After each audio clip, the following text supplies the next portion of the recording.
Only charged dream sequences. Your psyche might be processing a connection that's more profound than you realize. Don't dismiss those dreams. Write them down. Reflect on their symbolism.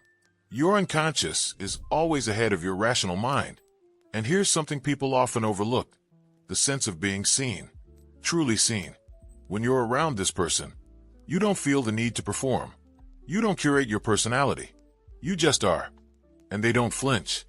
They don't pull away from your darkness or get blinded by your light. They hold you in your wholeness. The way Jung described individuation, not becoming someone else, but becoming more of who you truly are. When someone inspires that journey in you, that's not chemistry. That's alignment. And alignment is one of destiny's favorite languages. There's often a quiet knowing you can't explain. You meet them, and it's like you already knew the ending. Not in a fatalistic way, but in a soul-deep recognition that this person is meant to teach you something, meant to walk with you for a chapter, or maybe more. You can try to rationalize it. You can make lists, compare pros and cons, analyze texts. But at the end of the day, the heart doesn't care about logic. It cares about truth. And truth feels different. It doesn't rush. It doesn't beg. It doesn't chase. It simply knows. You'll also notice synchronicity in timing. You meet them after you've healed something important, or just as you're letting go of what no longer serves you. Maybe you ran into each other before, but weren't ready. And then, one day, the timing clicks. That's not coincidence.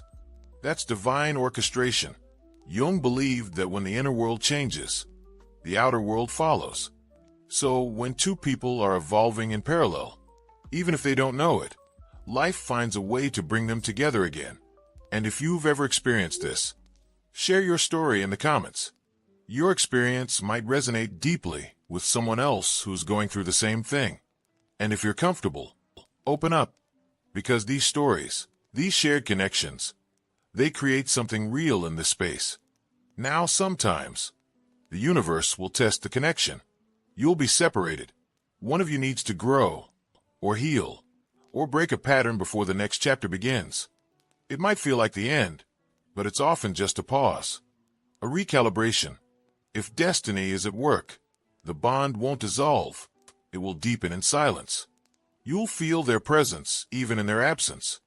And somehow, even through pain, you'll trust that the story isn't over, because the heart doesn't lie. And if the heart knows, the universe listens. These signs aren't always loud. They don't come with fireworks or grand declarations. Sometimes, they come in the quiet moments. The calm in your chest when they enter a room. The serendipitous messages that arrive when you're thinking of them. The growth you didn't expect. The soft voice inside that says, "This matters." Not every destined person is meant to stay forever, but every one of them is meant to awaken something, to show you a deeper layer of yourself, to remind you that love isn't just a feeling, it's a frequency. And when your frequency matches with someone else's in the right moment, it's not random, it's sacred. And if you're the kind of person who feels things deeply, who believes there's more to life than surface-level encounters, then be here. Subscribe. Join the conversations. Because the people who feel this way, we're not alone. We just need spaces where we can be understood. It's funny how sometimes what seems like chance is really a coded message. You miss a train and bump into someone. You take a different route home and lock eyes with a stranger who feels like a memory. Carl Jung believed that the unconscious mind connects us all, that the collective unconscious is a web of shared symbols and truths that transcend culture, time, and logic. So when destiny wants you to meet someone, it doesn't knock. It weaves a path, quietly, elegantly, often in ways you won't notice until later. And when you look back, everything makes sense. You realize the heartbreak was preparation. The silence was space. The waiting was alignment. The person you thought was wrong was just your teacher.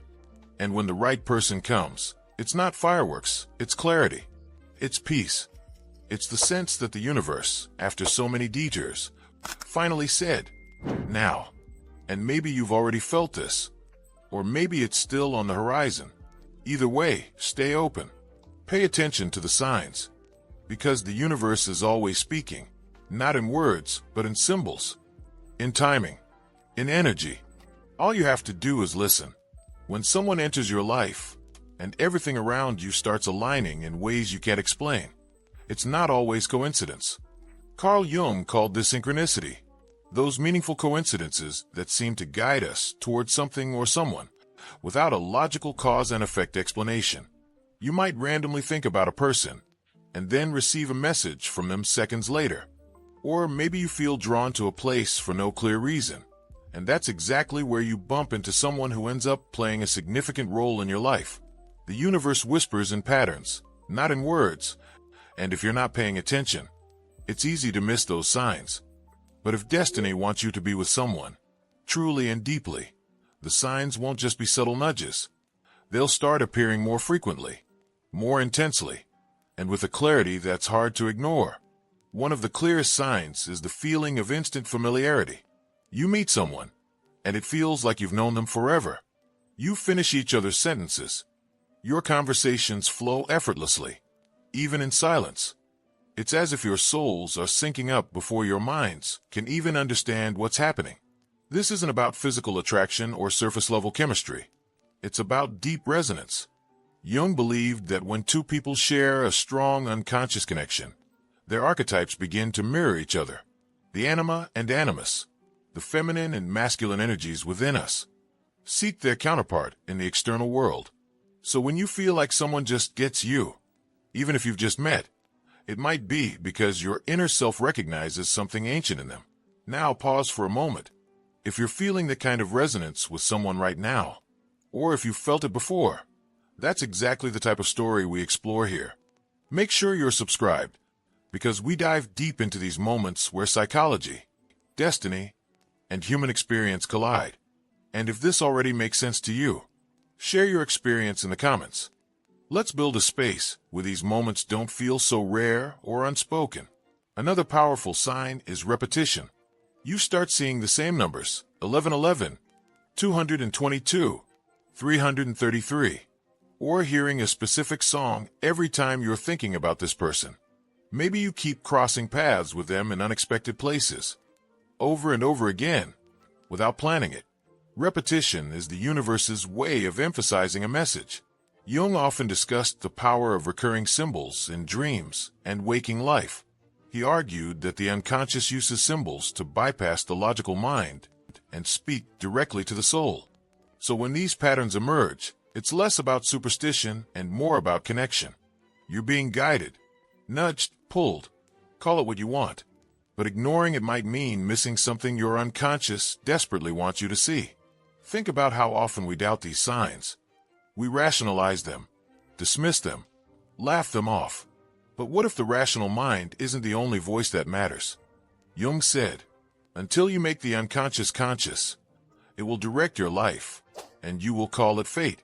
That quote isn't just poetic, it's a warning. When we don't pay attention to these subtle communications, we miss opportunities. We turn away from people we were meant to meet. We silence the intuitive part of ourselves that's trying to speak. If a person keeps reappearing in your life, especially in emotionally significant moments, there's usually more going on beneath the surface. There's also the feeling of inner transformation. When someone enters your life, and you suddenly feel pushed to become a better version of yourself, more honest, more brave, more vulnerable, that's a sign of a fated connection. Not all destined relationships are easy. In fact, many of them are deeply uncomfortable, at least at first. They challenge your wounds. They trigger your fears. They shine a light on the parts of you you've kept hidden. But rather than running, you feel compelled to stay, to heal, to grow. Jung believed that true relationships are crucibles for individuation, the process of becoming whole. And sometimes, the universe sends us someone not to complete us, but to awaken the parts of us that have been asleep. This kind of growth often feels like chaos at first. Old identities fall away. Your comfort zone dissolves. But you're not collapsing. You're evolving. If someone enters your life, and the ground beneath you starts to shift, pay attention. Not every storm is destructive. Some are meant to rebuild. And in those moments where you're questioning everything, Ask yourself, is this person reflecting a deeper truth back to me? If the answer is yes, don't walk away too quickly. That mirror might be